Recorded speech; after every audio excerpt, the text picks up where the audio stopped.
Thank you guys for joining us for Reo Konversations episode 2. I'm very excited about today's episode. Today's episode has a guest that, to me, I consider him a mentor. He has opened the door for me to be able to open up a clothing brand. Not only that, but every question that I have that has to do with clothing brands, he's always answering, he's always offering his help, his assistance. So today we have my friend, my mentor, David Cohenshad. Would you like to introduce yourself? Yes, my name is David Cohenshad.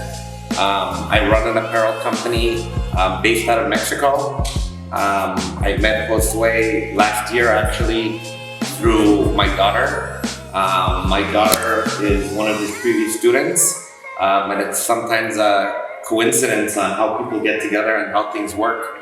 And we're sitting here today, close to a year and a half later, and just trying to get inspired by each other and what we do. Awesome. Yeah, to me, it trips me out when I think about it because it's been a year and a half. And my desire for continuing the clothing brand only increases every single time. And just to have your support is phenomenal. It's not only yours, but the support of your whole entity, which is Factory One Group. Yeah. So if you can share with us why you started it and what does it mean to you, Factory One Group? Okay. I started my business in 2004. It's going on 17 years now. When I first started it, I had just gotten married to my wife, and we had our daughter was on the way, and I was looking to do something for myself and something that I had experience on, which was apparel. At that point, a lot of the businesses in the apparel world were shifting to different countries because of costs. So the first time I ended up in this business, I was in Los Angeles, and I started working in the apparel industry at 17 years old. I quickly learned the business. I liked it, and over time, I knew I just wanted to do something for myself. So, when an opportunity presented itself with a group of investors, I decided to invest in them, bring my knowledge, and open up a business in Mexico.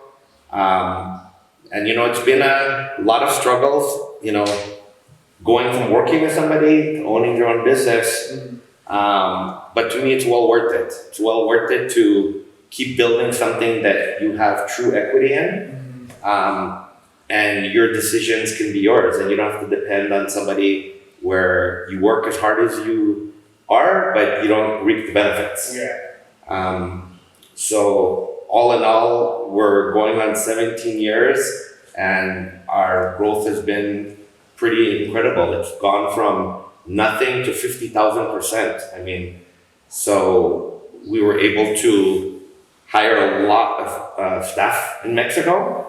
And make an impact there in the community. Since you started, you have grown 50,000%? Yes. Damn, that's crazy. I remember one time you invited me here. You had all your leaders here from all the different positions that you have with Factory One Group. And you shared a story of a printing machine that you had that didn't work, and you were doing it by hand. Can you kind of share that story again? Yeah, of course. When I started the business, I started with some capital with a group of investors. Over time, all those investors are gone. I ended up buying them all out one by one. They didn't share my vision nor passion nor dedication to the business. Along the way, there was a lot of times where things were very difficult, and you got to deal with what you have. So if you don't have the best car, any car will get you around. If you don't have the best machine, you got to tweak and, do what you need to do to get by. But fast forward from having to manually do things and tweak machines and jimmy everything you did to be creative, now we have, multiple facilities that are all state of the art. We're always looking to improve what we have. And I think it just makes us as a company, Factory One has a level of soul and a level of doing things that the people understand that have been with me since day one. So we don't take a lot of things for granted, and that's why I think a big part of our success comes from. Mhm. Can you also share a little bit of, I believe you have 8 different facilities with Factory One Group, and each facility does something different. I remember I walked into the facility that has all your blanks. Yeah, I've never seen so many t-shirts before in my life. yeah, Something like 1,000,000 t-shirts in there, don't you? yeah. So our company produces and ships over 1 million shirts a week. So we usually have in inventory or in work anywhere from 3 to 4 million shirts at a time on any given day. We have multiple facilities to house and hold the t-shirts and all different types of inventory we have, whether it's boxes or bags or any kind of special applications. So yes, we have 8 buildings, 7 facilities. They're in different locations, and one of my goals over all of these years was to eventually build out a big enough custom facility, and we're on the road to make that happen this year, to have all the facilities combined and integrate them all, and hopefully that'll help us be more efficient. Do you ever think of having a custom cut and sew? Yes, and I think that's going to be part of the plan once we move and we have the space to. We actually had to get creative during the pandemic because business dropped dramatically, and I found myself making fabric masks for big companies, and we probably made over a few months about 600,000 masks, and that's from us opening a little sewing shop, and then after that was done, we shut it down again. Yeah. So it's kind of being an entrepreneur, you have to be versatile. Yeah. Sometimes you have difficult conditions, you just have to adapt really quickly, So that's the whole point you made as far as you not having the resources in the beginning, but if you have the will, you can overcome everything. It doesn't necessarily take money. It takes having faith and the will. I mean, I tell most people when I started my business and my wife at the first was pregnant and we moved down to Mexico, I wasn't sure that this was going to work. I just knew I was going to put 1,000%, and obviously putting in a big investment and working for myself for 2 years without taking a paycheck because I had to put the company first. It's not an easy thing to do, but fast forward all these years, I think it was well worth it. Yeah. All the sacrifice. There's always beauty in the struggle. Talking about the struggle, what would you say from the moment you started the company to now, right? It could be anywhere. It doesn't have to necessarily be in the beginning. What would you say your most difficult challenge was with growing Factory One Group, and how did you overcome that challenge? I think I've had a couple serious challenges through the career. I think one of them is going to be financial. I had a vision when I went down there that I wanted to have the size of business that I have now. I said it when I went down there, and having the right customers and partners are key. And I found myself becoming very important to certain customers, and the customers wanted to invest in me.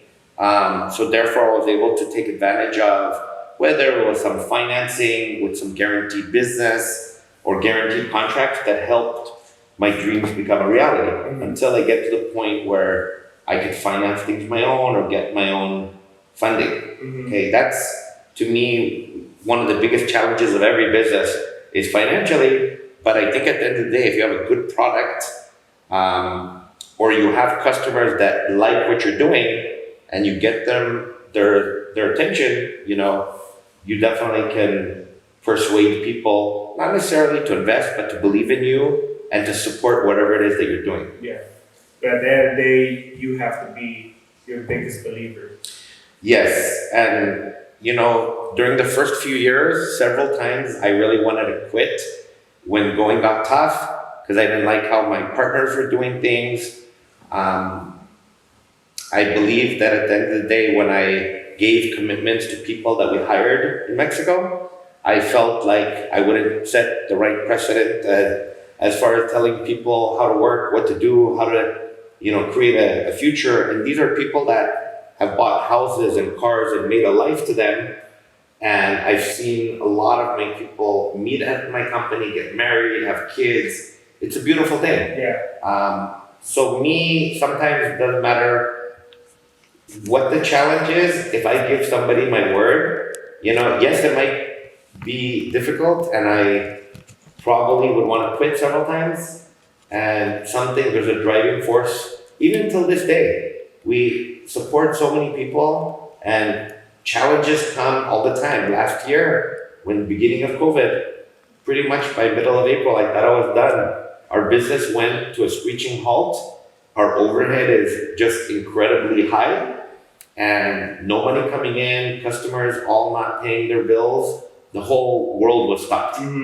So, but I still believe then, sure enough, we're able to come out of COVID somewhat stronger and unite also as a company. And my employees, my key people, everybody had to make some sort of sacrifice to survive, which we did. That's why I know there's a big sense of community at our company. And everybody worries and cares about the future of the company. It's good to hear from you, right? A couple of things I got from that. You said, if I give you my word, right, and it's more of a confirmation to hear, because we come to your house, or I come to your house, and I see your house, and I see your business and your success, and I try to be living a life where if I say I'm gonna do something, I have to do it. So for you to share that, it's confirmation. Another thing too, earlier you said, we were talking about knowing each other for a year and a half, and I met you before COVID. I saw you during COVID, and now I'm seeing you after. Not, I wouldn't say after, but now that it's getting better. And I remember coming in here one day and listening to you and really grasping the fact that COVID is really affecting everybody. Because I see you as a man of success. I see you as an entrepreneur. You're a businessman. You're a husband. And to me, I'm like, maybe one day I want to be like David in that sense, right? So when I came and I saw a man of success having issues during COVID, I had also seen people that don't necessarily have the same success as you, but were still enduring COVID in some kind of way. So being faced with that situation, and you were sharing a little bit about that right now, as far as not having money coming in, the whole world stopped. What would you say is the one thing that you learned during COVID that you believe will take your company to the next level? Integrity. During COVID, a lot of people that I do business with, whether it's landlords, whether it's people that sell t-shirts or raw materials, a lot of people weren't answering people's call and giving them the cold shoulder. And one thing I learned during COVID, you can be in trouble, you can ask for help. You just have to not be a coward and run away. No one wants to chase anybody. And so the fact that I was here every single day in April when we were shut down, renegotiating and assuring everybody that I'll make sure that we would take care of what we need to take care of. All my vendors said it meant the world for them, that I was more worried about them than I was myself. And, as far as what I've learned through COVID, there's going to be challenges all the time, but sometimes there's going to be challenges that are new challenges that you never knew the whole economy could stop. And now it opens up my eyes to, we could be in another pandemic in the future. There could be a war. There could be a lot of reasons that stops. But to me, if there's a will to continue going, even if it's something you have to do with your employees and renegotiate things, and people understand, that's the correct way, I think. And in my humble opinion, I don't think I did anything special, but being a man of integrity to my employees, to our vendors, and I had to, not have any type of ego and ask anybody for help that they needed help, and I was able to receive it. And during this time, it actually brought me a lot closer to God and to be a lot more faithful, because you see every day how many people are sick, how many people lost their lives, how many people got their businesses destroyed, and it really makes me know that for some reason, one way or another, I'm being looked after, and I have to pass that on. I don't take that for granted. And one of the biggest things that was hurting me was watching my employees worried. My employees were very worried with what was going to happen to the company. And, before the pandemic, we had a lot of employees. We still have a lot of employees. And to me, the employees at our company make the company. I could run the business, I could run the strategy, I could run numbers all day long, but there's people there that are with me that are essentially my partners. So I try to treat my employees, and I look at the way I run the company every day, working with everybody, than them working for me. And it's always made our company have a bigger sense of community. And we've had the same employees that have been there since day one. And, every year that goes by, the level of people that go on having 10 years, 11 years, that makes me really proud, because we have a really good following of people that stay loyal to the company, and they believe there's growth there, and they can make a change. That's good. I love the fact that you mentioned the word integrity, but also too, one of my favorite, or I believe the reason why I really enjoy being around you is because I can tell that you really genuinely have a concern for the well-being of other people. And not only during COVID, I'll share that in a little bit right now, but I remember the first time I met you, the first time I texted you, you replied to me within 30 seconds. And then 2 days later, I'm here in your office, and I'm sharing my idea with you, and I'm sharing my business plan with you. And I remember you like, dude, I just want to see you succeed.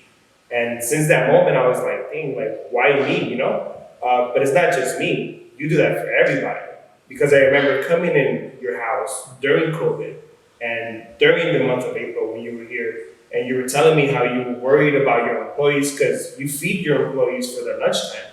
And you were sad that you had to kind of cut that back a little bit because you had to find room to save money. So that's one of my favorite traits about you, is that I can honestly tell that you have integrity and that you believe in people. And speaking of believing in people, my next question would be, people that are going to hear this conversation and want to start a business and are already starting a business, and they see themselves as entrepreneurs, based on all your experience and your knowledge, what advice would you have, for example, for me, as a young entrepreneur that's trying to get multiple businesses off the ground, running? What advice would you have for us to continue and to have a vision for that success that we're looking for? Okay. The first step of anybody wanting to start a business is anybody that's a younger person that really has not worked or got any experience. I really recommend that they do get experience and finding out what they like. Because rushing into any kind of business, which I do own multiple businesses, you are taking a risk, but if you believe in yourself, anything can happen. The issue that a lot of people don't count on, it's much different being a business owner than being an employee. When I started my business, the first 2 years, I couldn't take a paycheck, and I had to go through my life savings to get through. I have a family. So it's completely, I always tell people I'd rather work 17 hours a day than me working 8 hours from somewhere else. And that's what it is.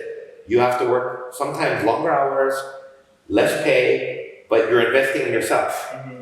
And a lot of people, say, well, it's great to be the boss. I can have some coffee, put my feet up on the desk, and there we go. And it's not like that. And if you want to treat a business like that, probably not going to work. And with me, everything I do, you have to be extremely passionate, and you have to know what your plan is. And the biggest word I can say an entrepreneur should look at is strategy. If you have zero strategy, and somebody just wakes up one day and says, I want to do this, but they don't really have the right game plan or what they're going to do, how they're going to do it. So I would say it's also understanding what business you're going to get into and doing the correct research So you're not going to make a mistake. And a lot of people, I think over time I just got a little bit smarter with anything I've invested in.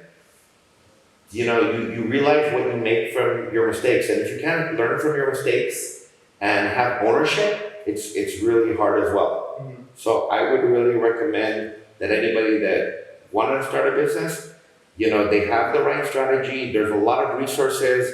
There's a lot of people like me that's willing to mentor and talk to people, not looking for anything in return. And that's one thing I've always believed in life. I want to give as much as I can to whoever without expecting anything in return. That's having that heart of a servant. I'm glad that you're responding to my questions the way you're responding to them, because with me having the clothing brand and also the barbershops going, I'm not taking a profit from either one. And a lot of people think that when they jump into a business, it's another source of income and I'm going to start balling. Like, no, you actually have to put in the work. Like you said, you went 2 years without paying yourself. You had to take money out of your life savings. You had to work more time. And everything that you're saying, I'm reflecting right now. I'm like, man, that's what's going on with me right now. Yeah. I'm working more hours than I ever have before. I actually shared this with one of my barbers the other day because he asked me how my day was going. Mm-hmm. And I kind of explained it to him, and he was like, "Damn, if you're getting all that done in one day." And I said, "This is the busiest that I've ever been in my life, but I'm loving every second of it." Mm-hmm. Because there's beauty in the hard work. There's beauty in, I would rather cut my pay so that you guys can make more money, so that you guys can take home more. Because if I know that my employees are happy, they'll make the business prosper, and if the business prospers, then I prosper. Yeah. With that being said, second to the last question that I have for you, what's the future looking like, Factory One Group? The future for our company is to keep growing the business. We are very established. We have a lot of amazing opportunities that have came our way just in the last 18 months. So I'd like to keep growing the business. I have a vision of what the next 5 to 10 years look like. And just like, the first 6, 7 years, close to 10 years of the business, almost every penny I was making, even at a point where I could afford a salary, was going back into the business. Mm-hmm. So I was able to keep growing, buying more assets, having better facilities. So anybody that truly has a business that keeps taking money out of the business, the way I could describe it, it's an air leak. It's a money leak. So the more you leak money out of your company, at one point it's not working for you. It's not circulating anymore. Mm-hmm. So the fact that all these years I've had the money circulating in the business, today, what we were doing in sales when we started for the whole year, we do more than that in a week now. So the dramatic change has really humbled me. And one of the downfalls I can tell you with most businessmen, some people can't just get out of their own way. So it's either you have something to prove, or you have too much of an ego, or it's all about me. That's why most corporate companies, I'm really against how the corporate companies operate, because it's a lot of people doing the work and the upper people getting the benefit for it. And it's just unfortunate, So we try to run a business where there's opportunities for everybody. The president of my company, did not finish her high school education, and she started as a factory worker. And she's very well compensated person, very successful, and has been able to do a lot of wonderful things in her life. So that's one example of many that we have. That started from scratch. And that's how I started. I started really not having anything. I don't come from any means. I don't come from a full-on education. I just decided to live my life a certain way and learn. And throughout time, yes, I've been able to invest in different businesses, but I essentially invested in people. Because even in other businesses that I have people running for me or partners, you have to believe in people. And even through time, I keep getting burned by certain people, it still doesn't want to stop me from helping other people. You know, it's a challenge. Yeah, I'm glad that we had this conversation because now I really have been confirmed that happy employees lead to a prosperous business. The last question that I have for you could tie into business, could tie to your personal life, but it's more of a personal question. And the question is simply, when are you the most happiest? When I'm the most happiest? I really believe the answer there is having the right balance at the right time in life. Because sometimes I feel like whatever it is, if you're not balanced in life, you know, mentally, emotionally, physically, at home with your family, with the business, it's something doesn't seem right. So even though business could be good and you could be making money or certain things, it's finding the right balance in your life and kind of like 5 fingers in your hand.